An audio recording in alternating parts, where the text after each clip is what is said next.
Hello everybody, I'd like to introduce you to my 1977 Volvo 245L. It runs an LS1 from a 2001 Holden Statesman.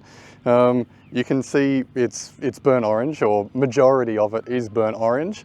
It has probably 5, 6, 7 different colours all over it. Bit of yellow on the roof, bit of paint fade here and there, but I would probably describe this as a sleeper.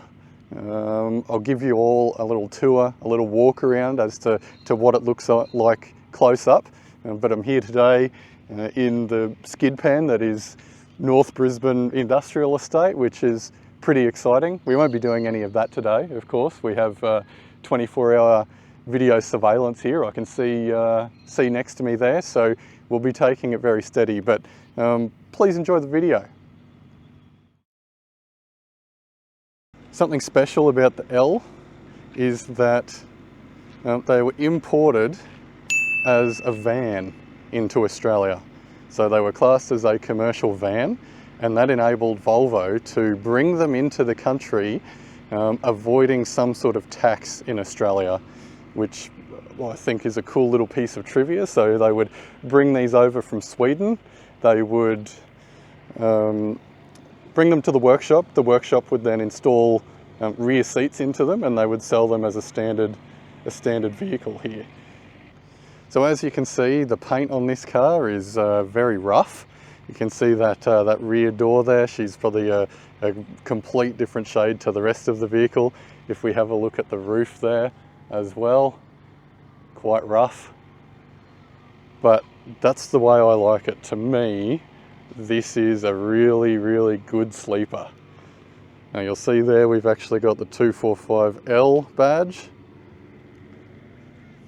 I've got a cool number plate as well. That number plate, I was just given that number plate by the lady at Transport Main Roads, and I think, you know, CV8, that's kind of cool. Shame it's not, you know, 350 CV8, but that'll do. Got a bit of bog around the windows and stuff. I did actually give it a wash before I decided to take this video. It feels a little bit disingenuous because this is my daily driver. I do daily drive this car. I don't have any other cars registered at the moment. It's just completed a 1,500 kilometre trip down to New South Wales as well. So kind of impressive, I think.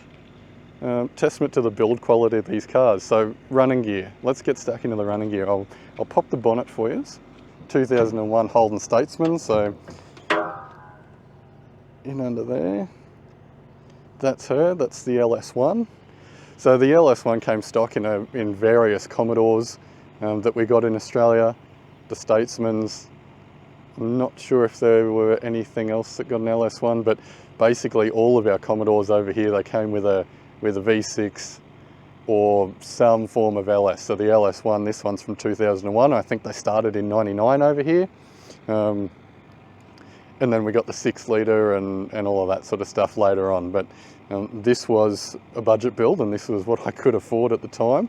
So yeah, parts that have gone into this car, SDS machining engine mounts.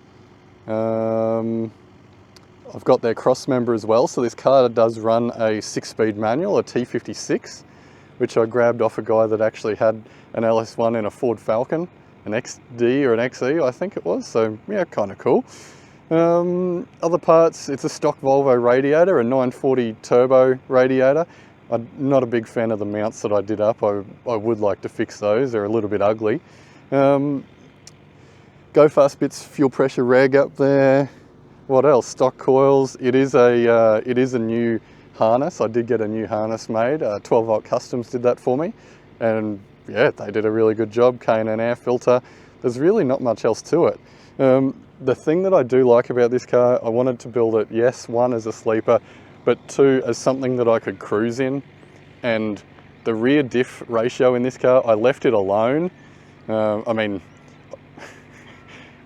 I blew a drive shaft once, and then I was like, well, I'm just going to go and, you know, get the stronger diff while I'm going. And I did the T56 at the same time, so this car was auto. But the diff in this is a 3.31 to 1 ratio. And with the T56, doing about 110 kilometers down the highway, this thing turns 1600 RPM, which to me is something that I really wanted out of a cruiser. To me, that is the essential cruiser. You should be able to put it into top gear, cruise around, and you know, if I had 410 gears in it, then it would be screaming down the highway. Even with a T56, to me, it would be screaming. So I like it. I really do like it. And the amount of attention that you get from just regular people on the street, at the service station. Recently on that trip I just talked about, 1,500 kilometres, I had a few people approach me and ask me about it. But no police attention, which is good. The wheels are 940, stock 940 wheels. I've got a 205 65 15 on them, but I am running spacers all around, 20mm spacers all around, because I do have some Brembo brakes on the front. I'll try and get a good shot. We may not see Brembo, they're probably a little bit dusty, but they're hidden up in there, as you may be able to see. Yeah, there you go, Brembo logo.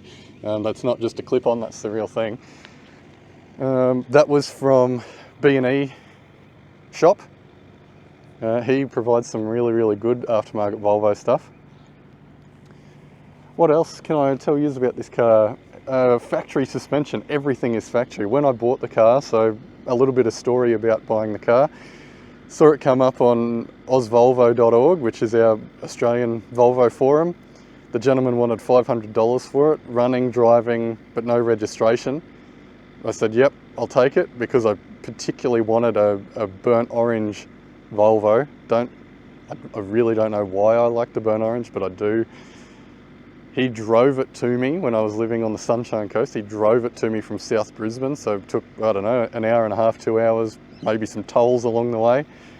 Got home, well, he got it to my home, and he said, I feel bad about charging you so much for this car.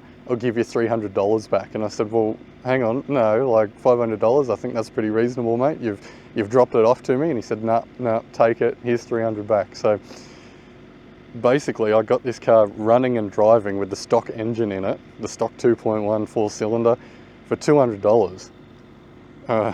It sat in the shed for a couple of years until I could actually get around to building it. But you can't really beat that price, can you? Runs the stock dash as well. I really dislike aftermarket dashes and gauges. So runs the stock dash. I've got everything hooked up. The speedo is hooked up with a digital to analog converter. Temperature sensor, the stock Volvo is threaded into, the stock Volvo sensor, sorry, is threaded into the LS1 head. Tacho, the tacho does work, but I think the actual connection inside the tacho is a little bit dicky, so sometimes it turns itself off, and fuel gauge works as well. I do have oil pressure and voltmeter up here as well, in the stock sort of position where those would live. Brown interior, nice brown door cards. Now, when I was telling you about the importing of the L, because it was a van, it never came with rear door cards from factory. So Volvo Australia had to get these door cards made. Now you might be able to see a difference, but they had to get these door cards made to actually go in the back of these. And there's a close-up of this one, so you may see that there's a bit of a difference, particularly in the stitching of the back ones. The other thing I like about this car is that you can put the seat down, and me, as a 6'1" bloke, can actually lie down in the back.